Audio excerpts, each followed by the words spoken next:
Bonjour à tous. Aujourd'hui, je vous partage une masterclass qui devrait durer une vingtaine de minutes pour vous montrer qu'on peut prévenir le burn-out. Donc, je me présente, je suis Pauline, je suis coach de vie certifiée et j'accompagne dans la confiance en soi, dans les transitions de vie quand on ne sait plus trop où on en est pour obtenir de la clarté, poser des actions et avancer. Donc aujourd'hui, je voulais vous présenter un peu qu'est-ce que le burn-out, parce qu'on en entend beaucoup parler dans les médias depuis quelques années notamment. Les causes, quels sont les symptômes et signaux qui permettent en fait de reconnaître et comment surtout le prévenir. Et donc là, je vous partagerai un outil de coaching avec des questions. Donc munissez-vous d'un cahier et d'un papier. Je trouve que c'est plutôt utile de rendre cette masterclass interactive en dernière partie. Qu'est-ce que le burn-out? C'est un état d'épuisement physique, émotionnel, mais aussi mental, qui est donc lié à une dégradation du rapport qu'on a au travail. C'est absolument pas une maladie mentale, c'est bien un ensemble de symptômes qu'on va aller explorer, qui résultent du coup de la dégradation de ce rapport qui est très personnel au travail.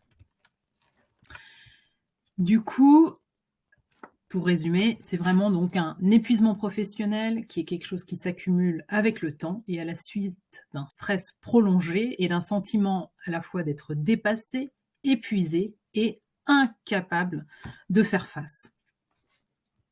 Pour cela, il y a plusieurs causes. Donc, il y a à la fois ça peut être une surcharge de travail, mais aussi dans cette surcharge de travail des objectifs complètement inatteignables. Ça peut être de ne plus trouver de sens dans ce qu'on fait, une pression de ses supérieurs qui est vraiment conséquente et énorme. Ça peut être une infantilisation de ses supérieurs ou ça peut être aussi un ennui. Et tout ça résulte aussi de manque de reconnaissance, de se sentir dévalorisé et donc manque de confiance en soi. Comme je vous ai dit, il y a 3 types de symptômes. On va commencer par les symptômes physiques et je vous invite à vraiment, dans votre situation ou celle d'un collègue ou celle d'un ami, de quelqu'un de votre famille qui vous aurait partagé peut-être, voilà, de penser finalement, voilà, est-ce que vous vous reconnaissez? Donc dans les symptômes physiques, on a une fatigue extrême, un manque d'énergie et évidemment ça peut être cumulé. Un épuisement, un stress excessif, des insomnies, on a évidemment ça impacte le sommeil et des troubles de l'alimentation, donc soit une suralimentation ou une sous-alimentation. On commence à avoir des migraines qui s'intensifient et une régularité aussi qui s'intensifie et puis des problèmes voilà de mal de dos évidemment, d'infections virales qui sont à répétition, notamment les sinusites pour ceux qui sont plus sujets à ça. Dans les symptômes émotionnels, on pleure beaucoup, souvent, vraiment beaucoup de tristesse, de la colère, on est très, très irritable, un détachement aussi émotionnel à certaines choses.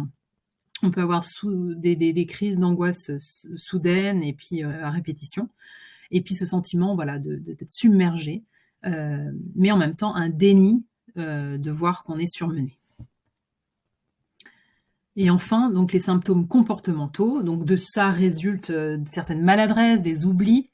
On commence à travailler le soir, le week-end de plus en plus. On refuse de s'arrêter, donc dans ce déni de voir que c'est trop. Et puis pour compenser, on va aller boire plus d'alcool ou plus de café, plus de substances pour justement maintenir un semblant d'énergie. Et puis des émotions négatives qui commencent à être persistantes, collantes. Comme résultat, on s'isole, puisqu'en plus, si on travaille de plus en plus, on ne participe plus à sa vie familiale ou même sociale.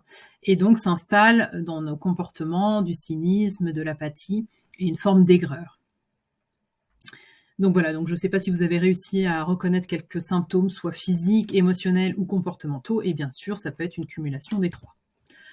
Donc l'idée, c'est pas de se dire il n'y a rien à faire et au contraire, vraiment, j'ai voulu rendre cette masterclass pour vous montrer que on peut la prévenir, mais c'est un travail et c'est vraiment quelque chose. Il faut c'est tout sur la conscience de ce qui se passe. Donc un outil pour vous soutenir, c'est l'échelle du burn-out. Donc À gauche, on a le burn-out avec ses symptômes et on veut aller vers le bien-être. Donc sur cette échelle, comme vous voyez, l'idée là, je vais vous poser quelques questions pour voir où vous vous situez sur cette échelle de l'épuisement professionnel. Donc notamment en termes de fatigue émotionnelle, à contrario d'une énergie assez haute, où est-ce que vous vous situez? En termes de se sentir cynique et détaché versus, une certaine connexion, de se sentir inefficace et incapable, à l'inverse de se sentir capable et efficace. Donc voilà, je vous invite à, vraiment vous noter où vous vous situez sur cette échelle et puis peut-être d'identifier lequel de ces 3 éléments aurait le plus besoin de votre attention, dans lequel vous vous reconnaissez le plus. En 3e question, j'aimerais vous demandiez quelle est en fait la petite chose que je pourrais faire pour déplacer ce curseur un peu plus vers la droite, idéalement de l'échelle, vers plus d'énergie? Donc sur le pilier ou l'élément sur lequel vous avez besoin de mettre votre attention, quelles petites choses vous pourriez mettre en place pour, mais même si c'est juste d'un point, avancer vers plus de bien-être?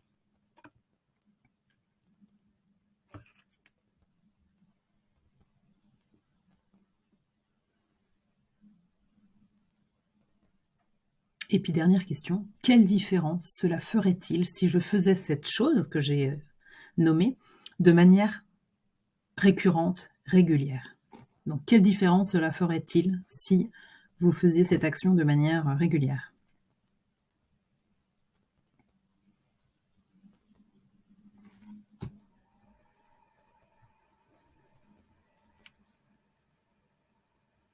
Donc plus spécifiquement, je vais aller en fait creuser chacun des 3 piliers, éléments, qui composent, le burn-out pour, vous accompagner dans ce questionnement. Donc si vous vous sentez émotionnellement épuisé, quelle activité pourrait vous aider ou vous aide actuellement pour gérer, voilà, vos émotions? Et puis, bah, comment est-ce que vous pouvez consacrer plus de temps à ces activités, même si c'est que 15 minutes sur votre semaine? Donc, comment consacrer plus de temps à ces activités, même si c'est 15 minutes par semaine?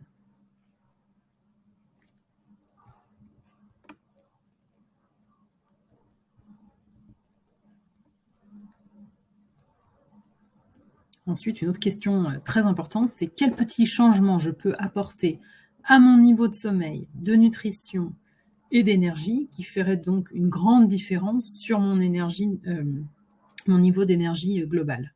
Donc, quel petit changement sur la nutrition, le sommeil, l'énergie j'ai envie d'apporter pour aller vers un mieux-être au niveau de mon énergie.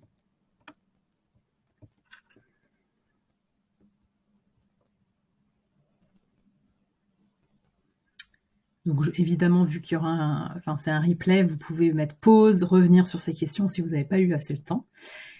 Mais là, j'aimerais que vous vous demandiez, OK, donc sur ces actions, qui pourrait m'aider en fait à prendre soin de moi? Est-ce que j'ai besoin de quelqu'un d'extérieur, un professionnel, un physio notamment, un prof de sport ou quelqu'un de mon entourage avec qui on peut être buddy pour que voilà, on se tienne accountable, c'est-à-dire que voilà, on s'engage pour mener ces actions. Tout en bienveillance, évidemment, on choisit quelqu'un qu'on sait qui sera là pour nous soutenir plutôt que nous culpabiliser. Ensuite, si vous vous sentez plutôt cynique et détaché, dans plutôt donc cet aspect-là du burn-out, là, la question va être qu'est-ce qui est le plus important pour moi qui me procure de la joie? Donc, si on regarde dans sa vie, qu'est-ce qui me procure de la joie et qu'est-ce qui est le plus important pour moi? Donc, faire un peu, voilà, noter deux, trois choses. Et puis, de se demander, voilà, si j'ai une mauvaise journée, qu'est-ce qui va faire ou qui va rendre cette journée un peu mieux que me dire, ouais, c'était vraiment une journée nulle, quoi. Donc, qui ou quoi fait que, voilà, finalement, une mauvaise journée peut être assez vite transformée en quelque chose de mieux.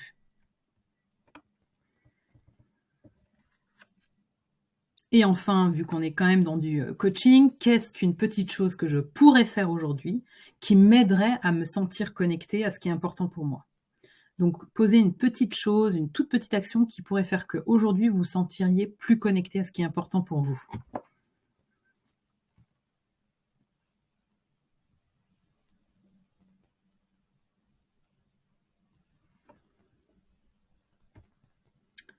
Et si, le dernier point donc de cet outil que je vous partage, c'est si le burn-out se manifeste de manière, où vous vous sentez inefficace, incapable, que vraiment, vos objectifs vous semblent complètement inatteignables.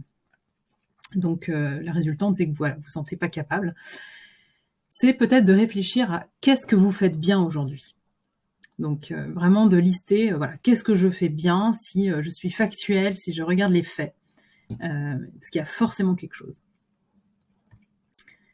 Et une fois que vous aurez fait cette liste, donc c'est important de voilà, de la regarder, qu'elle soit noir sur blanc devant vous et puis de se dire: «Bah, voilà, qu'est-ce que je dirais à un ami ou à un collègue qui se sent, qui ressent ce voilà, ça, de se dire: «Je suis efficace, je suis nul, j'y arriverai jamais», voilà.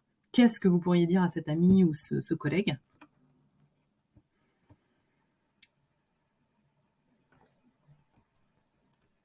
Et puis du coup, qu'est-ce qu'on peut changer?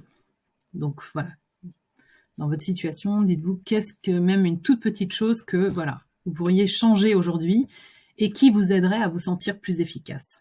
Ça n'a pas besoin d'être quelque chose de grand, énorme, mais vraiment là, s'il y avait une petite chose que vous décidiez aujourd'hui qui vous aiderait à vous sentir plus efficace.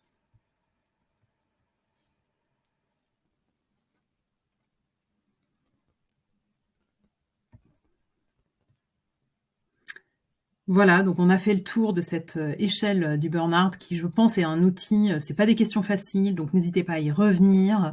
Peut-être que ça va enclencher des discussions avec d'autres personnes, des collègues, ou des amis avec qui, vous avez évoqué que peut-être vous sentiez en burn-out ou que ces personnes se sentaient en burn-out. Mais je pense que c'est, essentiel, c'est avant tout une source de souffrance, le burn-out, donc vraiment il faut oser en parler, ce n'est pas un tabou, ça touche beaucoup plus de personnes qu'on pourrait penser et ça peut vous toucher vous. Et je pense qu'il faut vraiment pas, hésiter à demander de l'aide, notamment si on a beaucoup de symptômes physiques bien entendu, mais d'aller vraiment, peut-être aller plus en profondeur pour voilà, voir qu'est-ce qu'il faudrait changer réellement pour aller mieux, et pas juste traiter certains des symptômes physiques, et ne pas voir les choses finalement pour ce qu'elles sont. J'espère que voilà, cet outil vous a aidé en point d'entrée pour, déjà explorer, plusieurs choses. N'hésitez pas, je propose un appel découverte gratuit et sans engagement, donc visitez mon site www.paulinemcoaching.com et ça vous enverra sur mon calendrier où vous pouvez en prendre un rendez-vous. Comme je vous le dis, c'est gratuit sans engagement, on commence à discuter.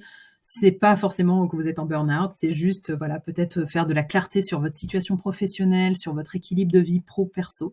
N'hésitez pas, je suis à votre disposition. Merci beaucoup pour, votre écoute. N'hésitez pas à me faire vos retours. Moi, je trouve ça toujours, hyper intéressant. Je lirai vos réponses avec grand plaisir, vos questionnements, s'il y en a, au plaisir, d'échanger. Au revoir, bonne fin de journée.